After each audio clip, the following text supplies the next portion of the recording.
I left Raleigh with $412, a duffel bag in the passenger seat, and a fuel gauge that kept creeping lower every time I looked at it. Storm bands were rolling over the Outer Banks. I could see them from Highway 64, dark gray sheets dragging across the horizon. The kind of weather that makes you wonder if you picked the wrong week to drive toward the ocean. The radio cut in and out, static, then somebody talking about tropical moisture, then more static. I turned it off. My phone sat in the cup holder. Dead since yesterday. I hadn't bothered charging it. Didn't need to call anyone. Didn't want anyone calling me. The duffel bag had most of what I owned now. 2 changes of clothes, a razor, work gloves I probably wouldn't need but couldn't leave behind, a photo I kept meaning to throw out and never did. That was it. Everything else got left in the apartment or sold off to make rent I couldn't cover anyway. I kept replaying how fast it all came apart. The roofing crew laid me off 3 weeks back. Not my fault, they said. Just slow season, budget cuts. They'd call me when work picked up again. I knew that was bullshit. They'd been cutting hours for a month before that. I saw it coming and still didn't have a plan. Eviction notice came 8 days later, taped to the door when I got back from a job interview that went nowhere. I stood there in the hallway reading it twice, like the words might change if I looked harder. They didn't. I called my cousin in Durham. He said he didn't have space. Called a buddy from the crew. Same thing. I didn't have a lot of people to call after that. No family left to go back to. My mom passed when I was 22. Dad was gone long before that. I had an uncle in Virginia once, but we didn't talk. There wasn't anyone waiting to catch me. I spent 2 days looking at apartment listings I couldn't afford and job boards that wanted experience I didn't have. Then I saw the National Park Service posting. Overnight caretaker, Cape Hatteras Lighthouse, room and board included. Pay wasn't much, but it was something. It was the only door still open. I applied on a Tuesday. They called me Thursday. Didn't ask a lot of questions, just confirmed I could start immediately and didn't have a criminal record. I said yes to both. That was it. I packed the duffel bag, checked out of the apartment, and pointed the truck south. The highway stretched flat and empty through farmland and pine forests. I stopped once for gas in Columbia, paid with cash, and bought a pack of peanut butter crackers I ate standing by the pump. The wind smelled like rain and fertilizer. I got back in and kept driving. The bridge to Hatteras Island came up around 3:30, long and low, cutting across the sound. Water on both sides, choppy and gray under the clouds. I could see pelicans diving near the pylons. The truck rattled over the grates, and I realized my hands were tight on the wheel. I didn't know what I was driving toward. Just knew I couldn't stay where I was. Buxton showed up late afternoon, small and scattered along the highway. A few shops, a gas station, a post office that looked closed. Everything had that end-of-season feel, like the town was holding its breath before winter came through. I followed the signs toward the lighthouse. Took a turn onto a smaller road, past some rental cottages with their shutters up, and then I saw the visitor center. Single story, brick and wood, parking lot mostly empty except for a maintenance van and a sedan with government plates. The lighthouse stood behind it. Black and white spiral, taller than I expected. I'd seen pictures, but pictures don't really show you the size. It looked out of place. Too clean and geometric against the scrub and dunes.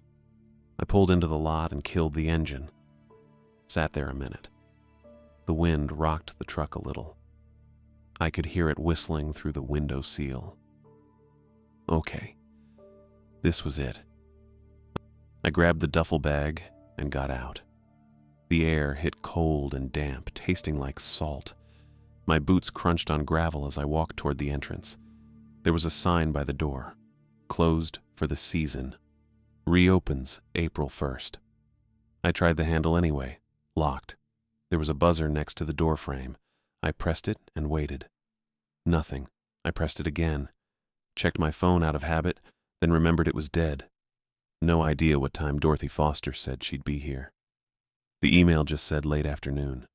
That could mean anything. I stood there like an idiot for maybe 5 minutes. The wind kept picking up. I could see the ocean past the dunes, dark and restless under the cloud cover. A gull landed on the railing nearby, looked at me, then took off again. I was about to sit down on the bench by the door when I heard an engine. The government truck came around from the back access road, white with the Park Service logo on the side. It pulled up next to my truck and stopped. A woman got out. 5'7", maybe. Solid build. Sandy blonde hair pulled tight in a bun. She wore the Park Service uniform, green and gray with a windbreaker zipped halfway. Her face didn't give much away. She looked at me, then at my truck, then back at me. Isaac Fig? Yeah, that's me. She walked over. Didn't offer a hand, just pulled a lanyard from her pocket and unlocked the visitor center door. Dorothy Foster. We spoke on the phone. She pushed the door open and stepped inside.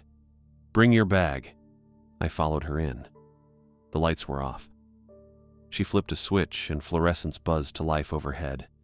That flicker hum that always sounds like something's about to die. The lobby opened up into a space with exhibit panels and a gift shop counter roped off with caution tape. Everything looked scrubbed clean. Too clean. The floors shined like they'd been waxed yesterday. It smelled like bleach. And under that, old paper. The kind of smell you get in government buildings that haven't been updated since the 90s. Dorothy walked past the exhibits without looking at them. I set my duffel down by the counter and trailed after her. ID, she said. I pulled out my wallet and handed over my driver's license. She looked at it, checked something on a clipboard she'd picked up from the desk, then handed it back. Paperwork came through yesterday. You're cleared to start tonight. She set the clipboard down and turned to face me. Her eyes were gray, flat, like she'd already decided what kind of person I was and wasn't interested in revising her opinion. This is a straightforward position. You keep the facility secure overnight, log any alarms, keep tourists out if they try the gates, call dispatch if equipment fails or something breaks. Got it. You'll stay in the keeper's quarters. It's behind the lighthouse, small but functional. Bathroom works, kitchenette. Heat's fine as long as you don't touch the thermostat past 70. Okay. She started walking again, past the gift shop into a back hallway. I followed. The fluorescence back here flickered worse. There were framed photos on the walls, old black and white shots of the lighthouse being moved, and some diagrams I didn't stop to read. Dorothy stopped at a door marked Administration. She unlocked it and went inside. I stayed in the doorway. The office was small. 2 desks, filing cabinets, a coffee maker that looked older than me. Everything neat.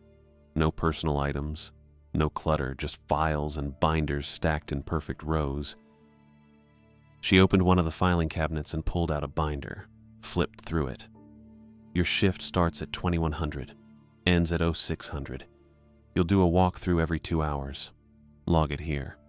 She tapped a sheet inside the binder. If you see anything unusual, you call dispatch first. Not me, not local police. Dispatch. What counts as unusual?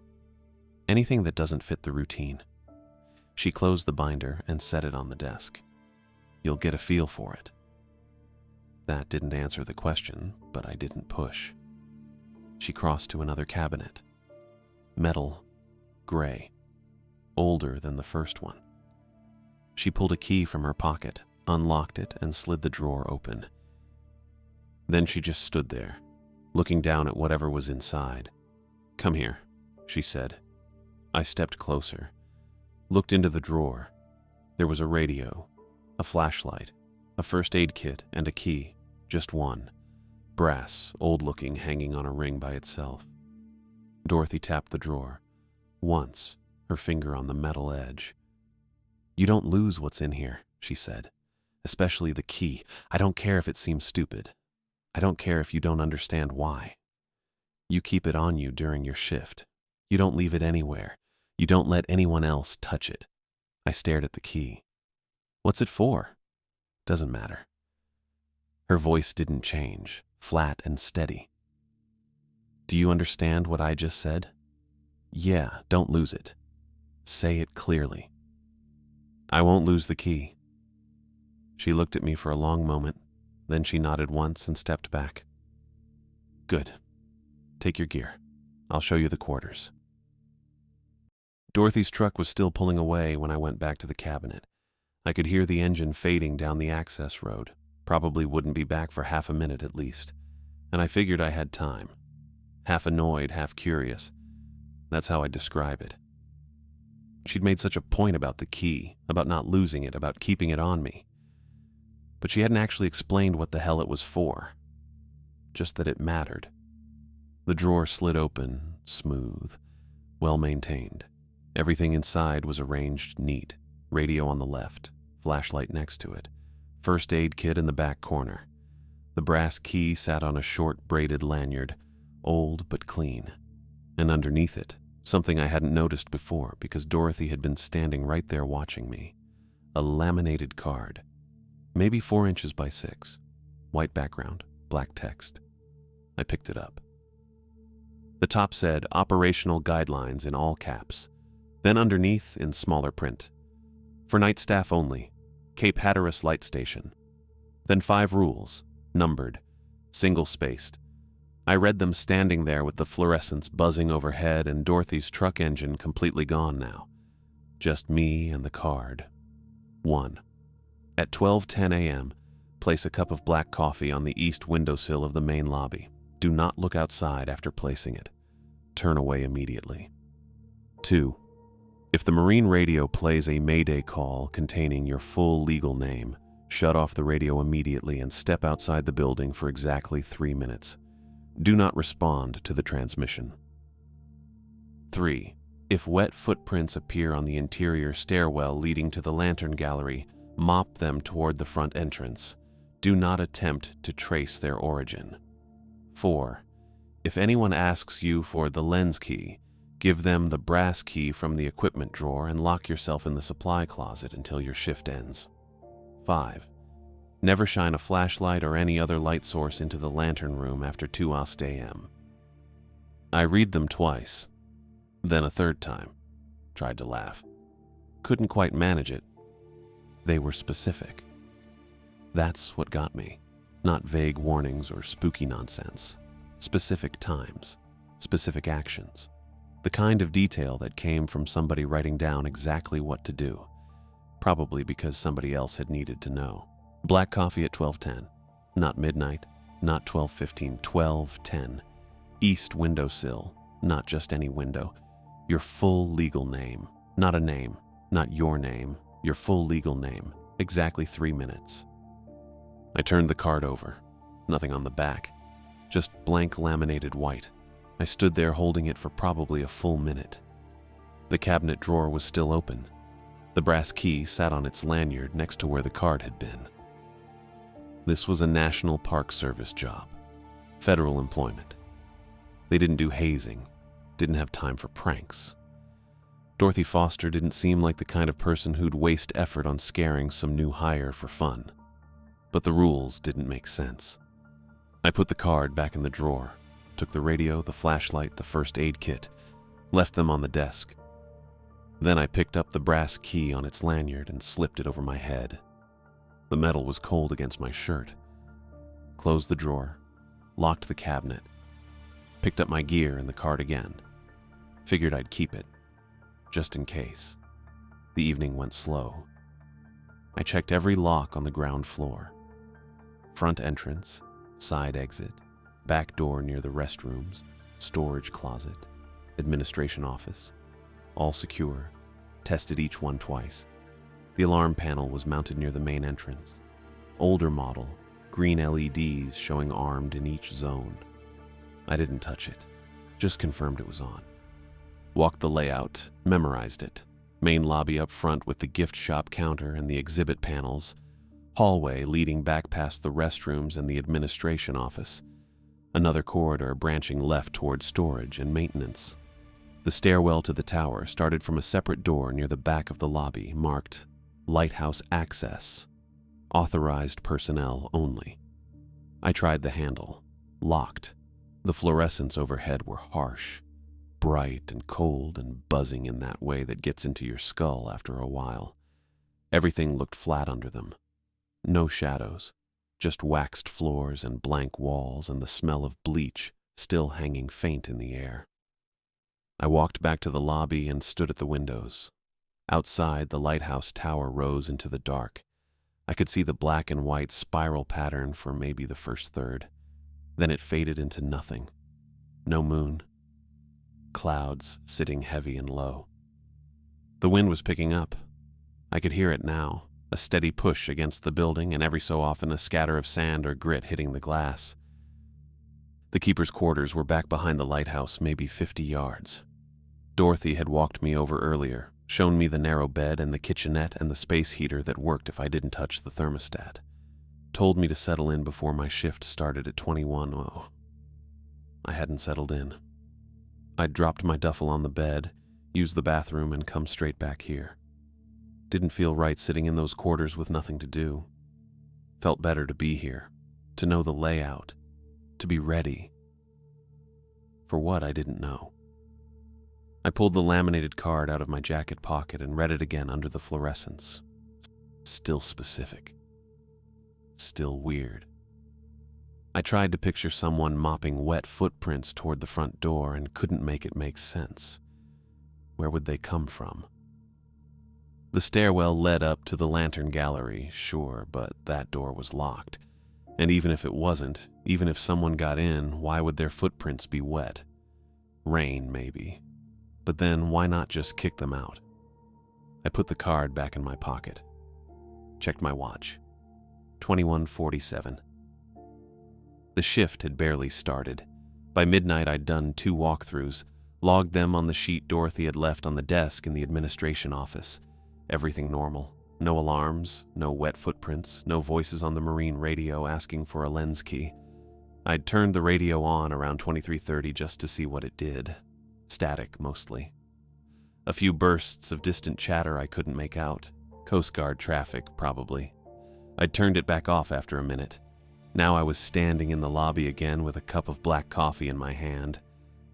I'd made it in the administration office using the old coffee maker. Didn't know if it had to be fresh or if instant would work, so I'd gone with the grounds I found in the cabinet. Took maybe 6 minutes to brew. The smell filled the back hallway, bitter and strong. Poured it into a styrofoam cup. No sugar, no cream. Stood there holding it. Told myself this was stupid, a scare tactic. Something to keep night staff on edge, keep them awake, keep them paying attention. Maybe it was a tradition. Maybe every new hire got the same card and the same instructions and nobody ever actually saw anything. They just followed the rules because that's what you did. That made sense. Made more sense than the alternative. I checked my watch. 08, 2 minutes. The east windows were on the right side of the lobby facing the ocean. 3 tall panes, each maybe 6 feet high. I walked over. The windowsill was wide enough, painted white, a little dusty.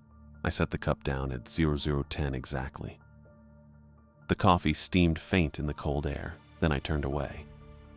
Didn't look outside. Walked back toward the center of the lobby and stood there facing the gift shop counter with my back to the windows. My heart was beating faster. I noticed that. Annoyed me. Nothing was going to happen. The coffee would sit there and get cold, and at some point I'd throw it away and that would be it. But I didn't turn around. The wind pushed against the glass behind me. I could hear it. Steady. Low. I counted to 60 in my head. Then another 60. Told myself I could look now.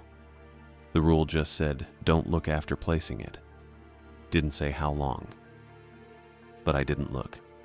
I walked back down the hallway toward the administration office instead, past the restrooms, past the storage closet. Checked the locks again, all secure. Came back to the lobby. The coffee was still on the windowsill. Still steaming, I thought. But maybe I was imagining that. I sat down on the floor with my back against the gift shop counter and pulled the laminated card out again. Read the rules one more time. At 0:09, I'd been sure it was a scare tactic. At 0:15, the doubt was settling in. I put the card away and checked my watch. 5 hours and 45 minutes left on the shift. The brass key hung cold against my chest. Outside, the wind kept pushing. I made the coffee at midnight exactly. Well, maybe a minute before. I wanted it fresh when I put it on the windowsill, figured that mattered somehow. Probably didn't. But I wasn't going to risk it. The break room coffee maker was the same ancient model my old crew boss had in his office trailer, white plastic stained yellow around the edges, the kind that drips if you don't position the pot just right. I found the coffee grounds in the cabinet above the sink, Folgers, half empty, no expiration date visible. Didn't matter. I measured out enough for a full pot, filled the reservoir with tap water that came out cold and metallic tasting, and hit the power button. The machine gurgled and hissed. I stood there watching it drip, checking my watch every 30 seconds. 12:03, 12:04. The smell filled the small room, bitter and familiar. Reminded me of every early morning shift I'd ever worked, every site trailer before dawn. At 12:08, I poured a full cup into one of the styrofoam cups stacked next to the sink. No cream, no sugar, just black, the way the card specified. Steam rose off the surface in thin wisps. I carried it down the hallway toward the lobby, both hands wrapped around the cup even though it wasn't that cold inside. My boots echoed on the waxed floor. The fluorescents buzzed overhead, one of them flickering worse than before. I made a mental note to log it, then forgot about it. The lobby was empty, obviously. Same as it had been 10 minutes ago, same as it had been all night. Exhibit panels on the walls, gift shop counter with the caution tape, windows facing east toward the ocean I couldn't see in the dark. I stopped at the east window. The sill was about waist height, painted white, dust visible in the overhead light. I set the cup down carefully, centering it so it wouldn't tip. 12:09. I stepped back, turned away, faced the counter. This was stupid. I felt stupid, standing here with my back to a cup of coffee like it mattered, like someone was going to come drink it. Probably Dorothy's idea of a hazing ritual. See if the new guy actually follows the weird instructions. See if he's desperate enough to play along. I was. I counted to 30 in my head. Listened. The building settled around me, old wood creaking, wind pushing against the exterior. That constant low hum of the heating system. Nothing else. At 45 seconds, I thought about walking away. Going back to the office, logging my walkthrough, ignoring the whole thing. I didn't. At 60 seconds, I turned around. The cup was gone, just gone. The windowsill was empty except for the dust, a clean circular spot where the cup had been sitting. No coffee, no styrofoam, nothing. My stomach dropped. I stepped forward, checked the floor in case it had fallen. Nothing there either. Checked the sill again, ran my hand across the painted wood. Dry. Not even a ring from condensation. Then I saw the handprint. On the outside of the glass. Fog. Like someone had pressed their palm against the window. 5 fingers. A thumb. Clear enough to see the shape even in the dim light from inside. I put my own hand up next to it. The fingers were longer than mine. A lot longer. The palm was narrower. Wrong proportions. Not my hand. Not anyone's hand I'd ever seen. I pulled back. My heart was doing something unpleasant in my chest. That tight feeling, like before a fall. Like the split second when you know the ladder's going and there's nothing you can do. I stepped away from the window, looked at the lobby, empty. Looked down the hallway, empty. Listened. Nothing. No footsteps. No doors opening or closing. No sound of anyone moving anywhere in the building. I walked to the front entrance and tested the door. Locked, same as before. Checked the deadbolt. still engaged. Checked the alarm panel, still armed. Green LEDs steady. I walked down the hallway past the restrooms, checked the administration office door, locked, checked the storage closet, locked, kept going to the back exit near the restrooms, locked, deadbolt engaged. Every door the same as I'd left it. I stood in the hallway and listened for a full minute. The fluorescent above me flickered. The heating system hummed. Wind rattled something outside. Maybe a loose shutter. Maybe just sand against siding. Nothing else. I went back to the lobby. The handprint was still there on the glass, already starting to fade as the fog dissipated. I watched it disappear, finger by finger, until there was nothing left but clean glass and darkness beyond. The coffee was still gone. At 1:06, the marine radio crackled to life. I was sitting at the desk in the administration office, logging my midnight walkthrough. The radio was on the corner of the desk where I'd left it, powered off, silent since I'd tested it earlier. The static started low. Just a hiss, barely audible. Then louder. Then a voice cut through. "Mayday, mayday, mayday. This is the vessel." Static. "Off Cape Point. We are taking on water. Repeat, taking on water. We need immediate assistance." I froze. Pen still on the paper. The voice continued. Male. Panicked. Clear enough to understand every word. "This is for Isaac Fig. Isaac Fig, do you copy? We know you're there. We need help now. Isaac Fig, please respond. We're 3 miles off Cape Point and sinking. Isaac Fig, if you can hear this..." I hit the power button. Shut it off. The voice cut mid-sentence. My hand was shaking. The card said shut off the radio immediately. It said step outside for exactly 3 minutes. It didn't say why. Didn't explain.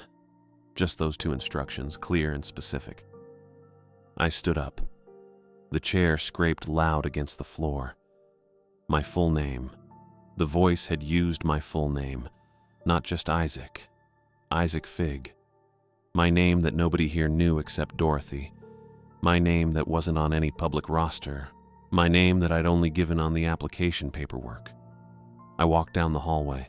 My boots sounded too loud. The fluorescents buzzed. I reached the front entrance, unlocked the deadbolt with hands that didn't feel steady, and stepped outside. The cold hit immediately. Wind out of the east, damp and salt-heavy, strong enough to push against my jacket. The parking lot lights made orange pools on the asphalt. My truck sat where I'd left it. Dorothy's sedan was gone. The maintenance van was still there, same spot as this afternoon. I pulled the door shut behind me, locked it from outside with the key Dorothy had given me. Then I just stood there on the concrete step. The card said exactly 3 minutes. I started counting. 1, 2, 3. The wind gusted. Sand hit my face, stinging. I kept my eyes on the parking lot lights. Didn't look past them. Didn't look toward the ocean, even though I could hear it out there in the dark. Waves hitting shore, steady and rhythmic and closer than seemed right. 15, 16, 17. Something in me wanted to look, wanted to see what was out there past the lights, down toward the surf line. The voice had said 3 miles off Cape Point.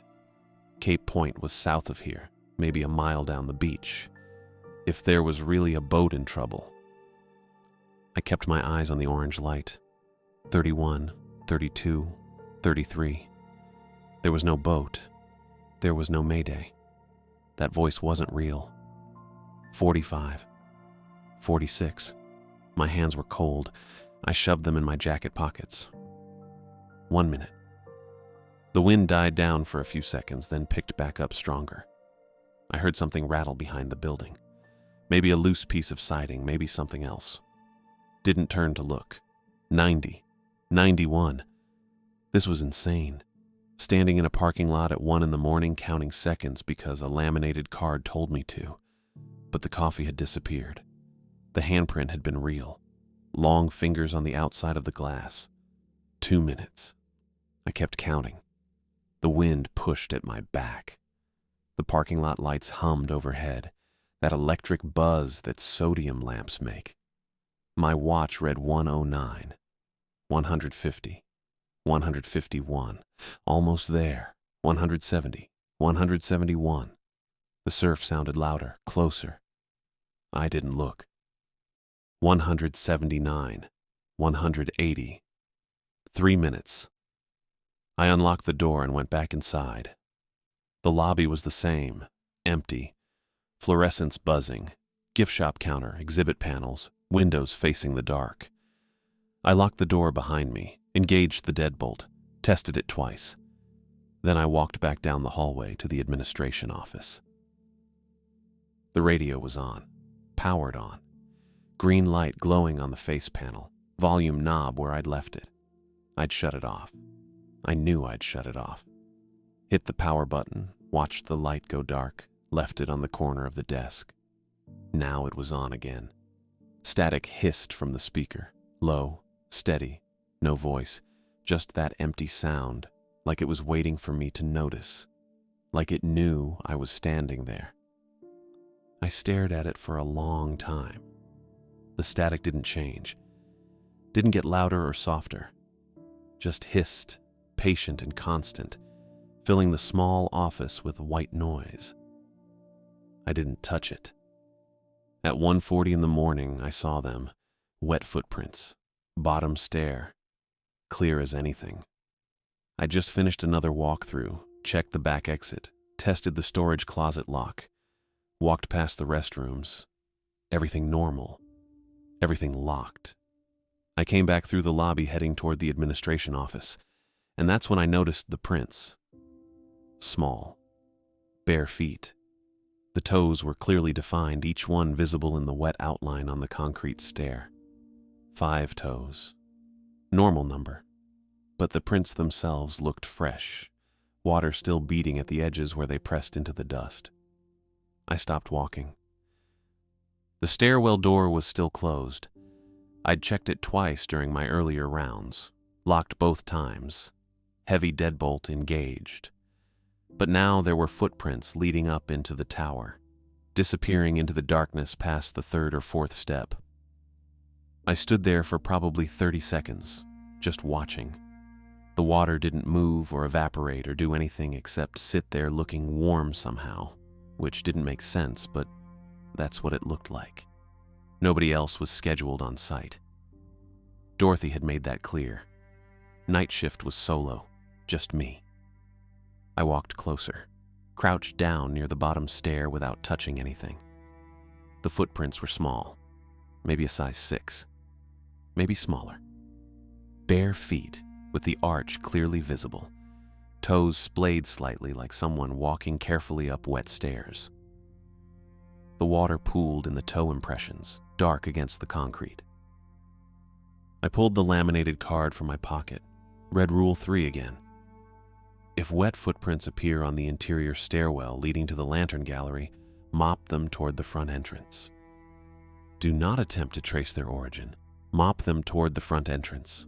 That was it. That was the whole instruction. I stood up, my knees cracked. The mop and bucket were in the storage closet. I'd seen them earlier during my first walkthrough. Yellow bucket, standard cotton mop head, both looking old but functional. I walked down the hallway, unlocked the storage closet. The mop was right where I'd seen it, leaning against a metal shelf next to industrial cleaning supplies and a stack of paper towels still in shrink wrap. I grabbed the mop and bucket, filled the bucket halfway at the break room sink. The water ran cold, then metallic tasting when I tested it with my finger out of habit. I didn't add soap. The card didn't mention soap. When I got back to the lobby, the footprints were still there, still wet, still leading up into the tower. I set the bucket down near the bottom stair. The stairwell door was still closed, still locked. I could see the deadbolt from where I stood, engaged, brass metal gleaming under the fluorescent lights. I dipped the mop into the bucket, squeezed out the excess water, started at the bottom stair. The mop head touched the first footprint, and the water pulled into the cotton fibers immediately. Warm enough that I felt it through the wood handle. Not hot, just warm. Body temperature, maybe. I pulled the mop back toward me, down the stair, across the lobby floor toward the front entrance. The card said mop them toward the front door. It didn't say mop them to the front door, but I figured that's what it meant. Toward implied direction, movement, get them out. I dipped the mop again, climbed up one stair. The second footprint was there, same size, same clear toe definition. I pressed the mop down and pulled it back, dragging the water down the step. It smelled like pennies. I stopped, lifted the mop head, smelled it directly, copper, metallic, like holding a handful of change in a closed fist on a hot day. I kept mopping, third stair, fourth stair. The prints kept going up, each one identical in size and shape. Bare feet, wet, warm. I followed them step by step, pulling the mop back toward the lobby each time, dragging the water down. My hands were sweating inside my gloves. I wasn't wearing gloves. I don't know why I thought that. Fifth stair, sixth stair. The water felt warmer now. Not hotter, just more noticeable. It soaked through the mop head, and I could feel the heat radiating up through the wooden handle into my palms. I tried not to think about what warm meant here. Tried not to picture where the prints came from, or what made them, or why they were warm instead of cold like seawater or rain. Seventh stair, eighth stair. The prints ended at the ninth stair. Just stopped. No more footprints above that point, just dry concrete leading up into darkness. I mopped the ninth print, pulled the water back down step by step, dragging the trail behind me until I reached the lobby floor. Then I mopped the water across the lobby toward the front entrance. Long strokes. The floor was already waxed and the mop glided easy, leaving wet streaks that caught the fluorescent light. At the front door threshold, the water stopped. I don't mean I stopped mopping. I mean the water stopped moving. I pushed the mop head across the metal threshold strip, the raised piece of aluminum that separated the lobby floor from the concrete step outside. The mop crossed it fine, but the water pooled at the edge, right up against the metal, and wouldn't go past. I pushed harder. The mop head compressed, water squeezed out onto the threshold. But it didn't cross. It just sat there in a thin line, beating up along the metal strip like oil on glass. I pulled the mop back. The water stayed where it was. A neat line of warm, copper-smelling liquid sitting exactly at the threshold, refusing to move forward, as if whatever made them refuse to cross into open air. I stared at it for a long time, maybe a full minute. Then I mopped the water sideways, spreading it thin along the threshold until it evaporated or soaked into the concrete or disappeared. I don't know which. It was just gone after a while. I rinsed the mop in the bucket, put everything back in the storage closet, locked the door. My watch said 1:58. Back in the administration office, I stood next to the desk and looked at the phone. It was an old landline, beige plastic, coiled cord, number pad with actual buttons. Dorothy had pointed it out during her walkthrough but hadn't mentioned using it. There was a piece of masking tape stuck to the base of the phone with a number written in blue ink. 919-555-0472. Dare County Dispatch. Had to be. I picked up the receiver. Dial tone. I pressed the numbers carefully, one at a time. It rang twice. Dare County Dispatch, this is Ivy.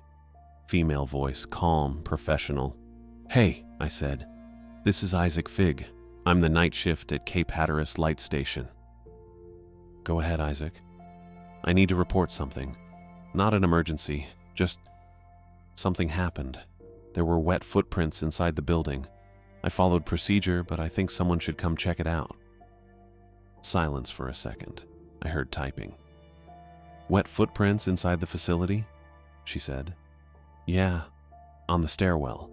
I mopped them like I was supposed to, but I figured I should call it in. More typing. Are you in immediate danger? No. Building's secure. All locks checked. Just, it's weird. Understood. I'm logging the location now. I'll transfer the request for a deputy. Can you stay on the line?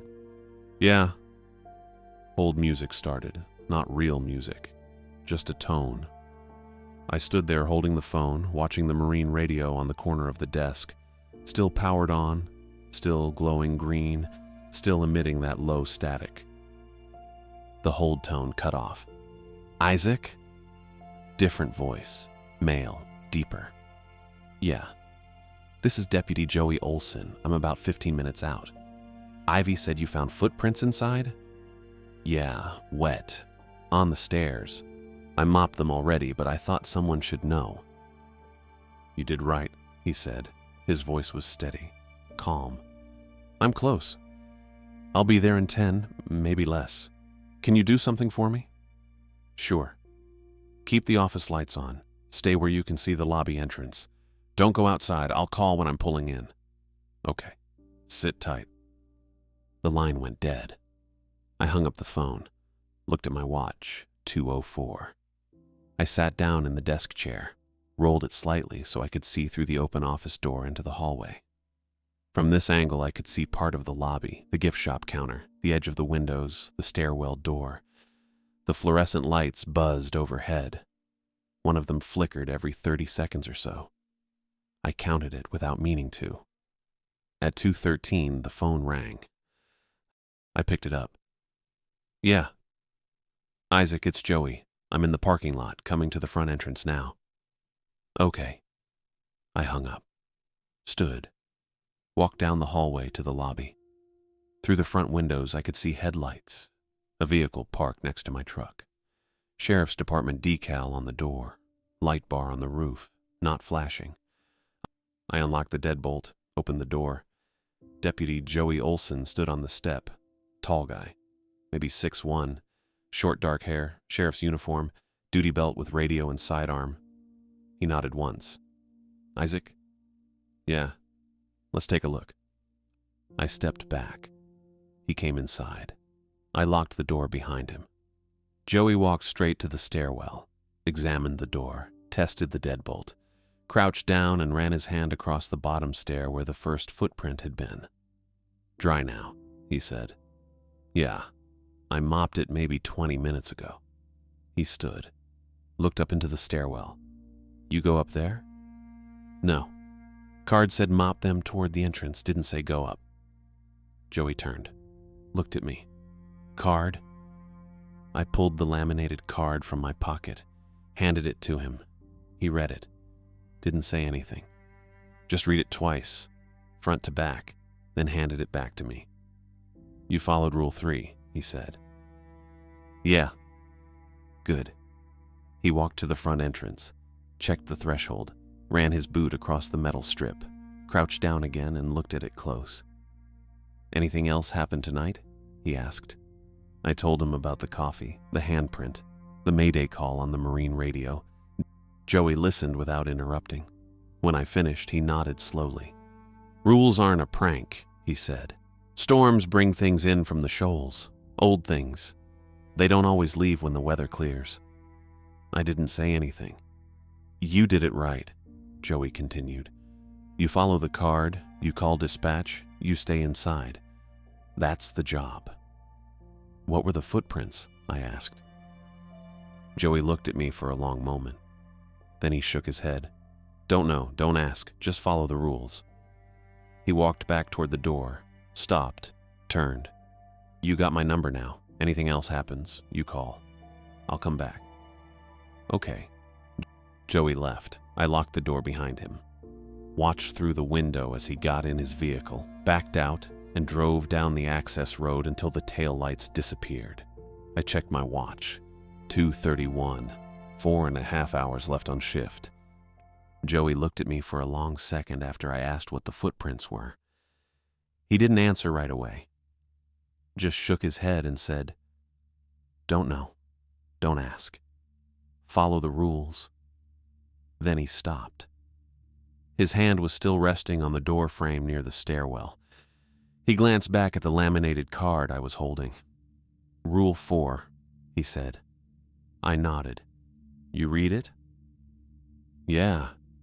Joey's jaw tightened. He looked at the card again, then at me.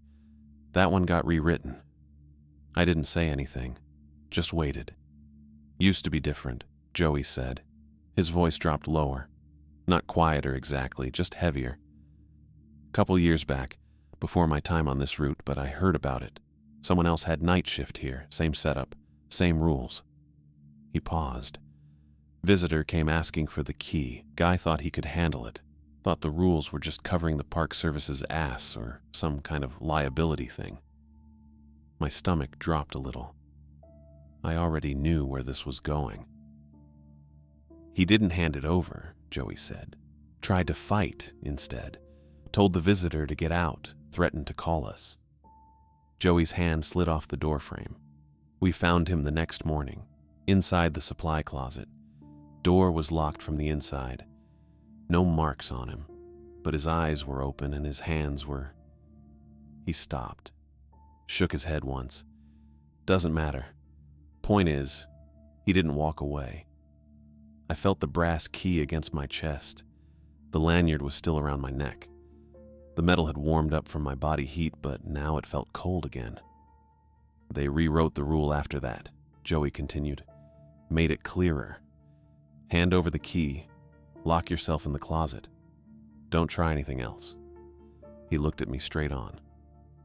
If someone asks for the lens key, you give it to them. You don't hesitate. You don't argue. You just do it. And you hide until shift ends. I opened my mouth to respond. That's when I heard it. A clink. Metal on metal, sharp and clear. It came from the stairwell. Joey's head snapped toward the sound. His hand moved to his belt, not his radio. His sidearm. The clink came again. Louder this time. It sounded like keys tapping against a railing, or maybe a belt buckle hitting concrete. I turned toward the stairwell door. It was still closed, still locked. The deadbolt was engaged. I could see it from where I was standing. But I heard footsteps now, slow, deliberate, coming down the stairs on the other side of the door. Joey moved. He stepped in front of me and put one hand out to the side, palm flat, telling me to stay back. The deadbolt turned. I didn't see anyone touch it, it just turned. Smooth and quiet. The lock disengaged with a soft click. The door opened. A man stepped into the lobby. He was tall, taller than Joey, maybe 6'3", long limbs, narrow build but solid, like someone who'd spent years doing physical work without bulking up. He wore a Coast Guard jacket, dark blue with reflective strips on the sleeves, and a brimmed cap pulled low enough to shadow most of his face. His trousers were worn but clean. His boots were polished and didn't have a single grain of sand on them. That part hit me first. The boots. It had been raining outside for hours. The wind was still going. I'd heard it against the windows during my walkthroughs. Joey's uniform had been damp when he came in, raindrops still beating on his shoulders. This guy was bone dry. The jacket didn't have a single wet spot. The cap wasn't darkened from moisture. Even his boots, polished black leather, looked like they'd just come out of a closet. He stepped fully into the lobby and closed the stairwell door behind him. It latched with a quiet click. Joey's hand stayed near his sidearm. He didn't draw it, just kept his fingers close. The man looked at me, not at Joey. At me. His eyes were pale blue, light enough that they looked almost gray under the fluorescence. He didn't blink. Not once. Just stared at me with his head tilted slightly to one side like he was reading something written on my forehead. "Evening," he said. His voice was calm, steady, formal, like he was reading from a script he'd memorized years ago. "Routine maintenance check," he continued, still looking at me, still not blinking. "I'll need access to the lantern gallery." Joey stepped forward half a pace. "Facilities closed," he said. His tone was controlled, professional, cop voice. "No maintenance scheduled tonight." The man didn't look at Joey, didn't acknowledge him at all, just kept his eyes on me. "I'll need the lens key," he said. My chest tightened. That was it. The exact phrase, word for word. If anyone asks for the lens key, give them the brass key from the equipment drawer and lock yourself in the supply closet until shift ends. I felt the weight of the key against my sternum. The braided lanyard was still around my neck. I could feel it pressing into my skin. The man waited, patient, hands at his sides, not threatening, not aggressive, just standing there. Joey glanced at me. His eyes were sharp, alert. He gave a tiny shake of his head. Don't. I looked back at the tall man. He hadn't moved, hadn't shifted his weight, hadn't blinked. He just stood there in his too dry jacket and watched me with those pale eyes. The fluorescent lights buzzed overhead. The sound felt louder now, sharper, like the hum was vibrating inside my skull. Joey's hand moved closer to his sidearm. "You need to leave," he said, louder this time, firm. "This is a restricted area. You're not authorized to be here." The man didn't respond, didn't even glance at Joey. He just waited. I could feel my heartbeat in my throat. My hands were sweating. The laminated card was still in my left hand, corners digging into my palm. Joey had just told me what happened to the last guy, the one who didn't hand over the key, the one they found locked inside the supply closet with his eyes open. But Joey was also standing right here, armed, trained, telling me not to do it. The man tilted his head the other direction, still watching me. "The lens key," he said again. Same tone, same cadence, like he had all the time in the world. I looked at Joey. Joey's jaw was set. His hand hovered an inch from his holster. He shook his head again, slowly, deliberate. The fluorescent hum got louder, or maybe I was just hearing it more. It felt like it was pressing down on my shoulders. The man didn't move. I made my choice. I pulled the lanyard over my head. The brass key swung free, catching the overhead light for a second. It looked old, tarnished. The teeth were worn smooth in places. Joey's eyes widened. "Isaac!" I stepped forward and held the key out. The man reached for it. His hand moved smooth and steady. No hesitation. Our fingers didn't touch. I let go of the lanyard before he could make contact. But I saw it, just for a second. His knuckles split. Not cut, not bleeding. They just opened, like something underneath was pushing through the skin. I saw pale joints bent at angles that didn't match human anatomy, thin, too narrow. The bones looked wet, then the skin sealed back over them, smooth, unbroken. The man took the key. He held it up to the light, examined it briefly, then slipped the lanyard over his own neck. The brass key disappeared under his jacket. "Thank you," he said. His voice didn't change. Still calm. Still formal. I backed toward the supply closet. My legs felt shaky, but I kept moving. Joey was saying something, but I couldn't hear him over the fluorescent hum. I reached the closet door, unlocked it, pulled it open. The man, Parker Figg, I'd remember later, though I didn't know his name yet, turned toward the stairwell. I stepped into the closet and pulled the door shut, locked it from the inside with the push-button lock on the handle. The closet was small, maybe 4 feet by 6.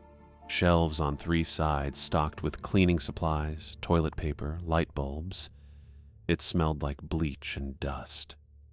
I pressed my back against the door and tried to breathe. The elevator bell rang, twice, clear and sharp. I froze. There wasn't supposed to be an elevator. Dorothy hadn't mentioned one. I hadn't seen one during my walkthroughs, but I heard it. 2 clean chimes, like someone had just pressed a call button. Then the building went quiet. Not silent. Quiet. The fluorescent hum stopped. The wind outside stopped. Even the faint static from the marine radio, still on in the administration office, cut out completely. I held my breath. Something thumped overhead, heavy, irregular, like weight shifting on old floorboards. It moved, dragged, thumped again. I heard Joey's voice, muffled through the door. "Stay in there." Footsteps, his boots on the waxed floor. "I'm going up," Joey said. Louder now. He was talking to me through the closet door. "You stay locked in, you hear me? Don't come out until your shift ends or I come back and tell you it's clear." I didn't answer. My throat was too tight. More footsteps, moving away, toward the stairwell. The door opened, hinges creaked, then Joey's boots on concrete, climbing the stairs. The thumping overhead got louder. The door handle started turning. I heard it before I saw it. That soft metal scrape, the kind you get when someone's testing a lock real slow. I was sitting on the floor with my back against the mop bucket, staring at the crack under the door where the fluorescent light bled through. The handle turned clockwise, maybe half an inch, then stopped, then turned again. A smell pushed through the gap. Wet, not rain wet, something older, like standing water that's been sitting in a basement for weeks. And underneath that, the copper smell again. Pennies, blood, the same scent that came off the footprints. Isaac. Parker's voice came through the door, still calm, still formal. The key was wrong. I didn't move, didn't breathe. "I'll need you to come verify the lens in person." The handle turned again. I could see the little push-button lock on my side holding, but it wasn't much. Just a cheap interior door lock. The kind you could pop with a credit card if you knew what you were doing. Then Joey's voice came from farther away. Up. He was up the stairs now, and his voice sounded strained, urgent. "Isaac, don't open it. Stay where you are." I pressed my palms flat against the concrete floor. Cold. Gritty. Real. Joey again, louder. "Isaac, I need you to..." Then his voice cut off mid-word like someone hit pause. The handle stopped turning. I sat there in the dark closet that smelled like bleach and old cotton and waited.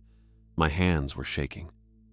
I pulled the laminated card out of my pocket even though I couldn't read it in the dark. Just held it, ran my thumb over the smooth plastic edge. Rule 4.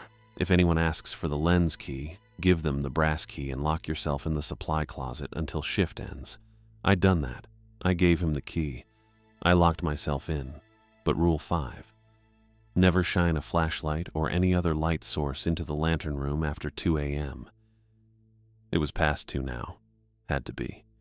And Parker was up there, with the key, heading to the lantern room.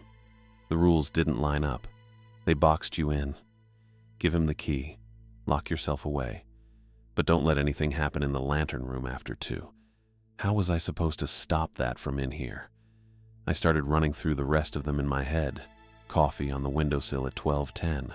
Don't look outside. Mayday with my name. Shut off the radio.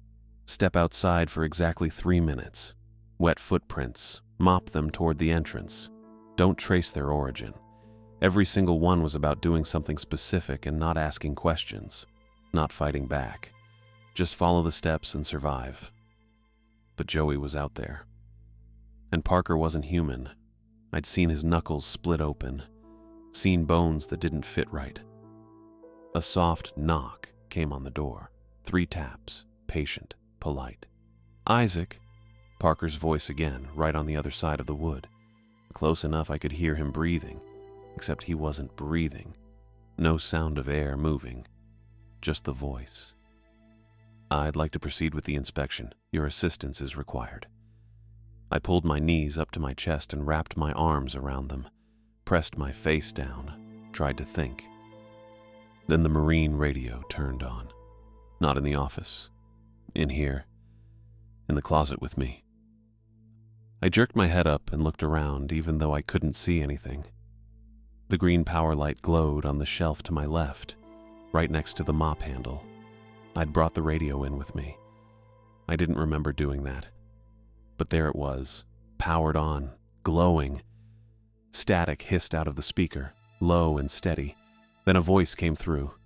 My voice. Help. It was me. My exact voice, my inflection, the way I sounded when I was tired. Please help. I'm locked in. I can't get out. I clamped my hands over my ears and bent forward until my forehead touched my knees. Please.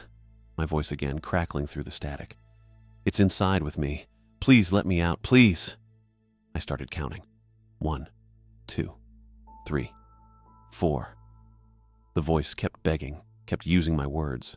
21, 22, 23. A gunshot cracked through the building. Loud enough I felt it in my chest, even through the door and my hands in the counting.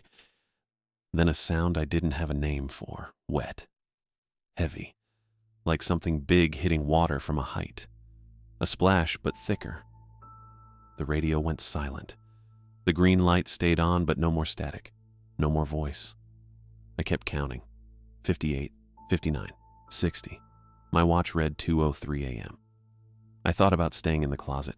That's what the rule said. Lock yourself in until shift ends. Shift ended at 6. I could wait 3 more hours. Just sit here in the dark and wait and not think about Joey or the gunshot or the wet sound after. But that's what it wanted. Keep me pinned. Keep me out of the way while it did whatever it was going to do up in that lantern room. I unlocked the door, shoved it open and ran. Didn't look at the stairwell. Didn't look for Parker. Just sprinted straight across the lobby toward the front entrance with my keys already out and my hands shaking so bad I almost dropped them. I saw Joey.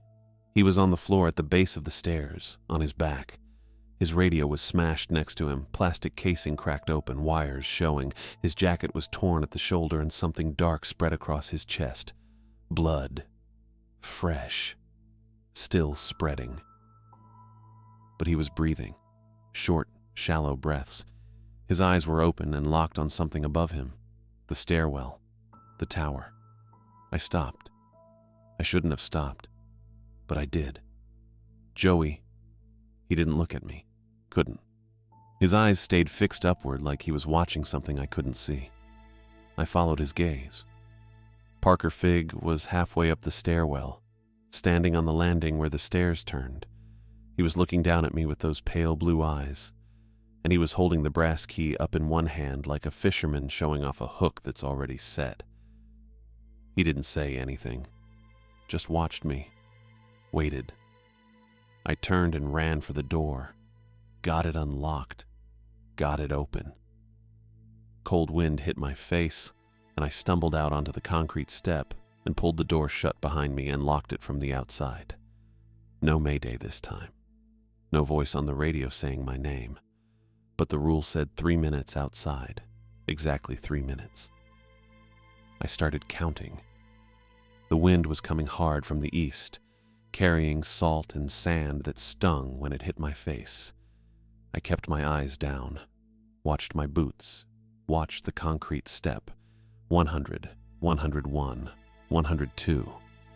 Behind me, inside the building, I heard a click. Mechanical. Loud enough to carry over the wind. Then light flooded the parking lot. The lighthouse light. It turned itself on. I didn't look up, kept my eyes on my boots and kept counting. 130, 131. Something screamed. Not human, not animal. Metal tearing, glass vibrating, a sound that came from the lantern room at the top of the tower and pushed through the walls and the wind and straight into my skull. I pressed my hands over my ears, but it didn't help. The scream wasn't just sound, it was pressure. It made my teeth hurt. I kept counting. 162, 163. The scream went on and on, steady, unbroken, like a machine that couldn't stop. 179, 180, 3 minutes. The scream cut off. Instant. Like someone flipped a switch. I unlocked the door and went back inside. Parker Figg was at the bottom of the stairwell now. Folded. That's the only word for it. His legs were bent wrong, knees facing directions knees don't go. And his arms were tucked against his ribs at angles that didn't fit. His face was pressed to the concrete and his cap had come off. The brass key lay on the step 3 feet above him, the lanyard stretched out like someone had dropped it mid-climb. Joey was still on the floor where I'd left him, but he wasn't breathing anymore. His eyes were still open, still looking up at the tower, but his chest didn't move. The blood had stopped spreading. I stood in the doorway with the wind pushing at my back and looked at both of them. Parker didn't move, didn't unfold, just stayed there, broken. I walked over to the stairs, stepped past Parker's body, picked up the brass key. The metal was cold again, colder than it should have been. I put the lanyard over my head and went to check the locks. Dorothy came back at sunrise. I was sitting in the administration office with all the lights on and the door open so I could see the lobby. Parker's body was gone.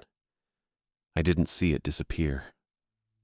I looked away for maybe 30 seconds to log the final walkthrough, and when I looked back, the stairwell was empty. Joey was still there. Dorothy walked past him without stopping, came straight to the office, looked at me sitting in the chair with the brass key around my neck and the log sheet in front of me. "Deputy lasted longer than most," she said. I didn't say anything. She pulled a styrofoam cup from the break room, poured black coffee from the pot I'd made an hour ago, and set it on the desk in front of me. "Wash the key in that before you put it back in the drawer." I looked at the coffee, looked at her. "Wash it," she said again. "Then lock it up. Then we'll handle the rest." I pulled the lanyard over my head and dropped the brass key into the coffee. It sank to the bottom of the cup. The coffee didn't change color, didn't steam. I waited 2 minutes, then fished the key out with my fingers. The coffee was cold. The key looked the same, maybe cleaner. I dried it on my shirt and walked to the equipment cabinet. Dorothy unlocked it for me. I put the key back in the drawer on its braided lanyard, exactly where I'd found it. Radio on the left, flashlight next to it, first aid kit in the back corner, key on top of the laminated card. She closed the drawer and locked it. "The log," she said. I went back to the desk and picked up the sheet.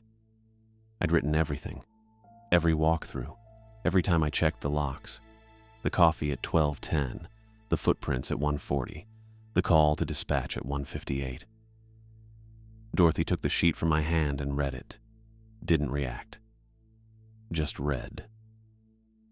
Then she pulled a pen from her pocket, drew a single line through the last 4 entries, and handed the sheet back to me. "Rewrite it," she said. "Nothing unusual, standard rounds, no calls, no visitors." I looked at Joey's body in the lobby, still on his back, still staring up. "They'll ask questions," I said. "They won't."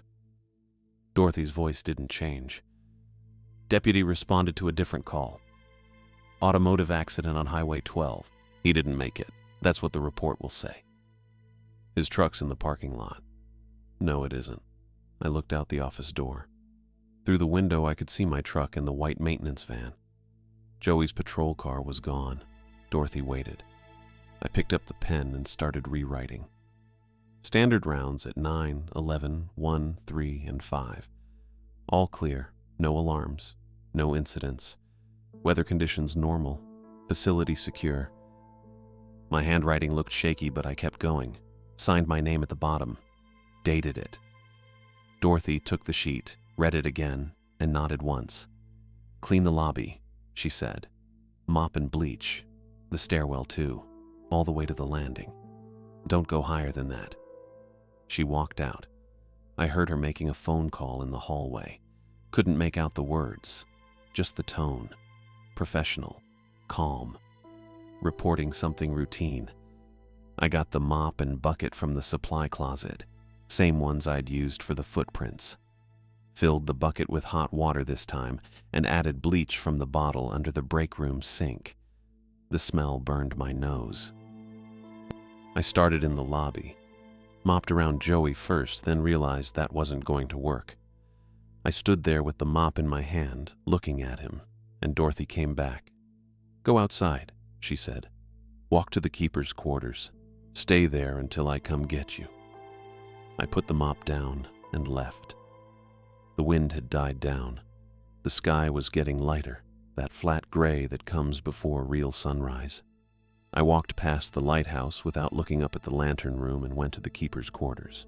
My duffel bag was still on the bed where I dropped it yesterday. Felt like a year ago. I sat on the edge of the bed and waited. Dorothy came back 40 minutes later, knocked once and opened the door without waiting for me to answer. "It's clean," she said. "Finish your shift. Lock up at 6. I'll be back at 8 to go over next week's schedule." "Next week," I said. "You're keeping the job unless you don't want it." I thought about that. Thought about my truck with the bad fuel gauge and the $400 I had left, and the eviction notice and the phone calls to people who wouldn't help. "What happens if I don't want it?" I asked. Dorothy looked at me for a long moment. Not threatening, just factual. "Then you're a loose thread," she said. "And loose threads get trimmed." She left. I went back to the main building at 10 to 6.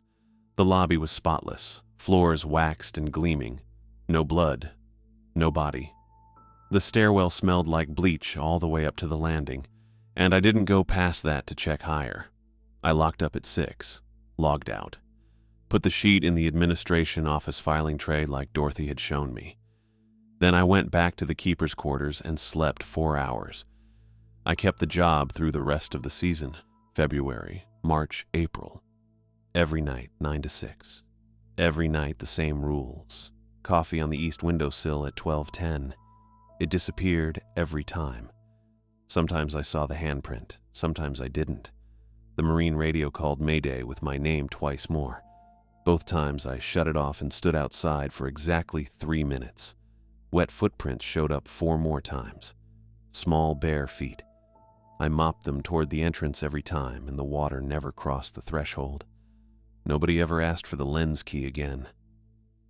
I followed the rules. I logged standard rounds. I called Dorothy once when the heating system failed and once when the front door lock jammed. Both times she came out, fixed it, and left without talking about anything else. I didn't ask questions. Didn't push. Didn't try to go up to the lantern room or figure out what Parker had been or why the rules worked the way they did. The alternative was being a loose thread. In April, the season ended. Dorothy told me the lighthouse was reopening for tourists and they didn't need overnight staff until November. She paid me in cash for the full 3 months, handed me an envelope with a phone number, and said to call in October if I wanted the job again. I took the money. Didn't call. I left the Outer Banks on a Tuesday morning with the same duffel bag and enough cash to get an apartment in Wilmington and put down deposit on a job driving forklift at a warehouse. But I kept the laminated card. I don't know why. Should have left it in the drawer with the brass key. Should have walked away clean, but I didn't. I took it with me. Some nights I pull it out and read the rules again. 5 simple steps. Do this. Don't do that. Hand over the key. Lock yourself away. Count to 3 minutes.